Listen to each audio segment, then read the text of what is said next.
Қыздар, бәріңізге сәлем. Бүгін біз сіздермен ерекше дәмді бәліш дайындайтын боламыз. Ол үшін бізге қажет заттар: 4 картоп, 1 пияз, тауық еті және тестасына 1 жұмыртқа, 3 ас қасық сұйық май, жылы су, тұз және дрожжи. Ең бірінші нанды ашытып аламыз. Ең бірінші тестамызды ашытып аламыз. Жылы суымызды құйып, сұйық майымызды құйып, 1 шай қасық тұз, дрожжи және 1 жұмыртқамызды араластырып, жұмсақ қылдырып нанды илейміз. Қыздар, тестамызды илеп қойдық. Енді бетін жауып, көтерілгенге дейін жарты 40 минуттай қойып аламыз.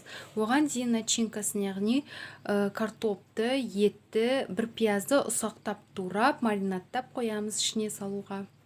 Қыздар, барлығын ұсақтап турап алдым: картопты, пиязды, етті. Қазір енді араластырып, дәмдеуіштерді қосатын боламын. Өздеріңіз қалағандай дәмдеуіштерді қоссаңыздар болады. Дәміне қарай мен қара бұрыш, тұз және паприка салатын боламын.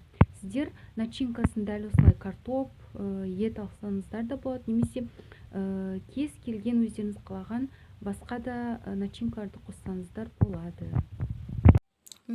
Осылай араластырып алдым.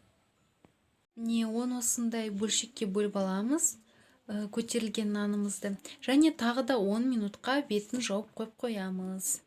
Барынша осылай жұқа қылдырып ысып аламыз. Содан соң ішіне начинкасын салып, рулет қылдырып орап аламыз. Осылай жақсылап рулет қылдырып орап шығамыз. Барлық 10 бөлшек жаңағы бөліп қойған тестамызды дәл осылай рулет қалпында орап аламыз. Дайын болған рулеттерімізді осылай жайғастырып, және жеуге ыңғайлы болу үшін мен орталарынан пышақпен кесіп алдым. Яғни кішкентай қылдырып. Қазір енді жұмыртқаның сарысын жағып, бетіне 180 градуста қызып тұрған пешке 40-45 минутқа қызарғанша қойып аламыз. Қыздар, біздің бәлішіміз дайын болды.